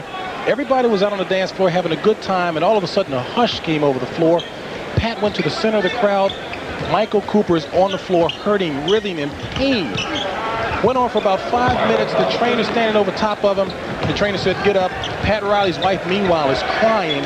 And when Michael Cooper stands back up, he starts moonwalking across the dance floor. The whole thing was a gag and set up. Really scared the life out of Riley. Riley made Cooper pay for it the next day in practice. Last basket, I bet he did. Last basket was by Thompson of the Trailblazers, and Jerome Kersey is down on the floor and hurt his elbow, looks like. Kersey is another of the highly touted rookies for this ball club. Played in a small school in Virginia by the name of Longwood. And he said before he got to Portland, he had never played in a gym that was crowded. Never. Can you believe it? And in Portland, of course, they never play a game where it's not crowded. The young man has got an awful lot of talent, and I tell you, Jack Ramsey is very, very high on him. The only thing right now is that he just needs more experience, but outstanding skills.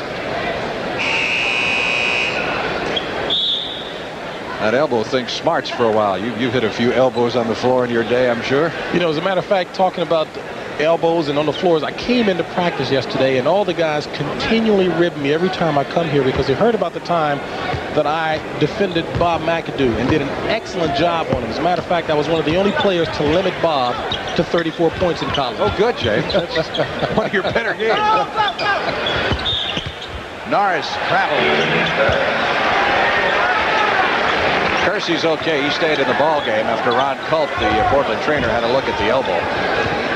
5 minutes and 40 seconds remaining, and the Lakers on the verge of taking a 1-0 lead in this best of 7. McGee from outside. Well, Nevitt got his fingertips on the ball there.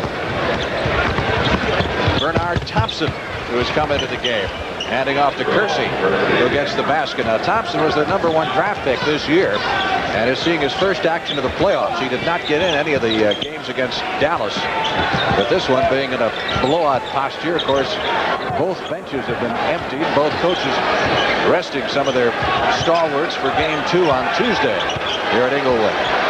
Shot clock 4 seconds, 3 seconds. Lester to Nevitt. Nevitt tried to slam it, and it came back to half court.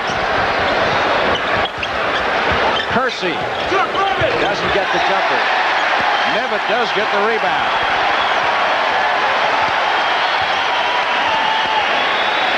This crowd is dying for Nevitt to score a basket. 7'5" backup center for the Lakers. Shot clock 3 seconds, 2 seconds. It's going to run out. Yes, it does. 24-second clock expiring on the Los Angeles Lakers. The Trailblazers will throw it in.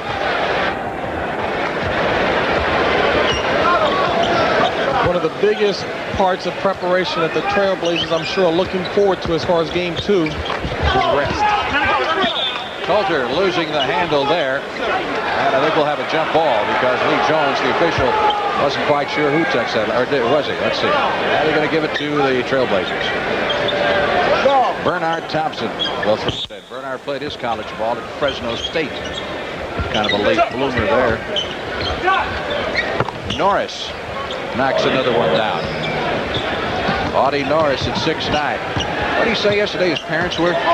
His mother is 6'3". His father is 6'7". There's 5 kids. The only girl in the family is 6'3". Nevitt gets one. And the place explodes. That's all they needed. The day is complete now. Thompson with the miss. Down to McGee. Foul will be on Coulter. No basket. Well, I think it's worth looking at again, right? He doesn't score that many. The fans' day is now complete. The big fella goes in for the easy layup, and at 7'5", my goodness, he's right there on the rim. Puts it down into the basket. High percentage shot, huh? Mike McGee on the free throw line for the Lakers. We were rounding out the Audie Norris family. As a matter of fact, he's got 2 brothers in college, both playing football. One 6'5" and 250, and the other 6'7", 230. One at Georgia State, one at Jackson State. Big family indeed. Well, his folks are 6'5" and 6'3". They probably had a hint that he wasn't going to be 5'8". Coulter on the drive, count the basket. And again, Steve Coulter remains one of the few bright spots. This kid really ought to have some kind of career at the professional level. He is one smooth ball player. That's 23 points unofficially for Coulter, including 1 3-point effort. He also has 8 assists.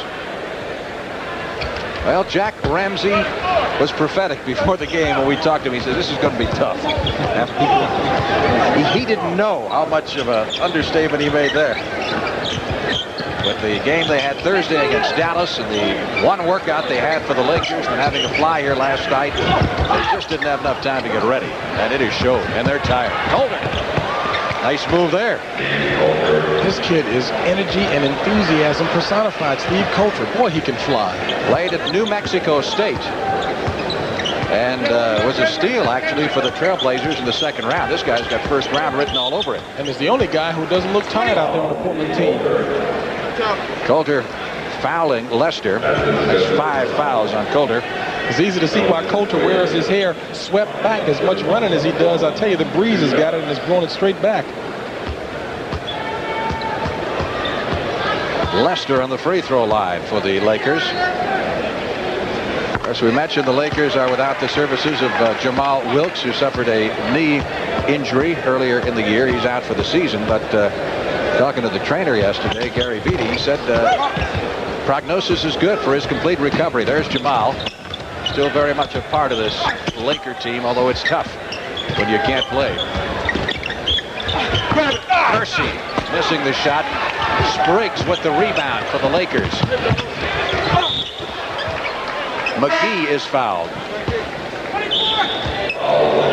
Still a lot more basketball to be played here, Frank, in terms of this 7-game series between Portland and L.A. And the only thing that I think the Blazers need right now is just a good day's rest. They're awfully fatigued, but they've got a lot of good basketball ahead of them. 2:44 left to play in the game, and James and I will be back in just a moment. Game 1 of the best-of-7 Western Conference semifinal series from the Forum in Inglewood, California, the Los Angeles Lakers and the Portland Trailblazers. Frank Lieber along with James Brown with 2:44 left to play. It's been all Lakers since the opening tip, 118-95 as Mike McGee goes to the free throw line. You got to wonder how Jack Ramsey's going to get this team pumped back up now for another game here in L.A. on Tuesday night. Well, I mentioned right before the commercial that one of the things that will help this Portland team, of course, is just rest, Frank. They need the break to get their juices back. Number 2, we mentioned at the top of the show how important Sam Bowie is to this team. He's a real mental key in this series in that his teammates feed off of him and how well or how poorly he plays. He triggers the break. He's got to be included in the offense to at least try and neutralize Jabbar. And he's been getting a lot of rest time here in the second half when it became obvious. This one was completely out of control. Foul is on McGee. And going to the line will be Bernard Thompson. Well, the last sub of the game has come in for the Trailblazers, and that is Tom Scheffler, who is a 6'11", 30-year-old rookie. He came out of Purdue in 1977, and he has played overseas. And there's Scheffler, who is one of the great stories in the NBA this year. Guy's 30 years old. He's a rookie, but they like him. Said he wanted to see the world first. That's why he played in Italy, Switzerland, and France, huh? Yeah, everywhere. 7 years in those 3 countries. Begins his NBA career at the age of 30. Life's just starting. Pass inside intended for Nevin, knocked away by Kersey. Bernard Thompson lying at the floor in the jam by Audie Norris. Now, Norris almost did to that backcourt what he did in college 2 nights before or after Darryl Dawkins broke the first NBA backboard. Audie Norris broke one against All-Point State. He's that strong. Spriggs down quickly, and McGee lays it in for 2 points. Coming up at the end of the ball game, and we're a minute and 40 seconds away. We'll get the comments of John McLeod, the Phoenix coach who is in New York with Pat O'Brien. We'll have interviews with some of the Lakers and some of the Trailblazers as well. Then get you set for tomorrow's big doubleheader on CBS. Lester lays it up and scores. I think it was on Coulter, and if so, Coulter is fouled out of the ball game. It is on Coulter. This young man leads the game after an outstanding performance. Unofficially 25 points coming off the bench. Gets a nice pat from Jack Ramsey. You know, Jack still has his towel out on the floor that he kneels down on. You ever notice that when he goes on the floor? He likes to kneel down. He's got his special towel there. It's almost a superstitious type thing, but it started originally because he did it so much and he came up with sore knees. Well, the one change that he's made that you teased him about before the game was a change to more conservative-looking slacks. That's right. He used to wear those loud plaid slacks. Become very conservative. Lester off to McGee.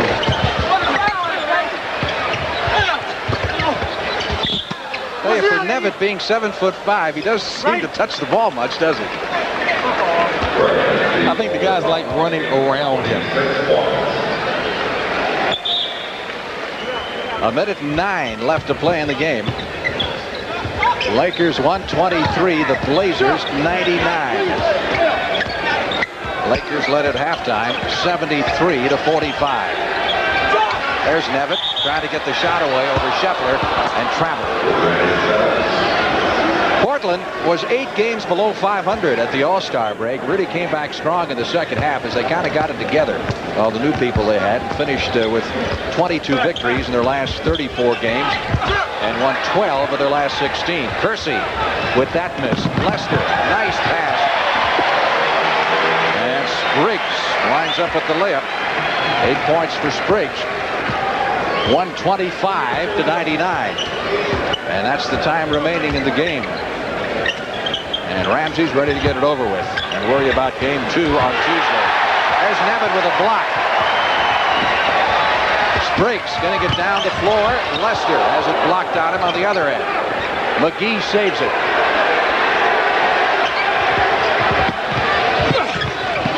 Scheffler with that block. And Audie Norris with the rebound. Bernard Thompson will bring it up court for the last shot of the ball game. Scheffler fouled by Nevitt with 4 seconds left to play. And Pat Riley, I'm sure, already thinking about Tuesday. Man who took over the Lakers with no head coaching experience. And Jack Ramsey probably started thinking about Tuesday at halftime. Jack is the second winningest coach in the history of the game. He trails Red Auerbach. And he's still got a long way to go to catch Auerbach if he's around that long. So Scheffler connects with a couple. 2 seconds, 1 second. Spriggs puts it up at the buzzer. And it's the Lakers in a walk. The final score, the Los Angeles Lakers defeat the Portland Trailblazers by a score of 125-101 as the Lakers start out strong and they keep right on going. 73-45 at halftime, and then LA just coasting in the second half of play, looking every bit as dominant as they were against the Phoenix Suns, John McLeod's team, in the first round of the playoffs. Well, right now, that's it from the Forum.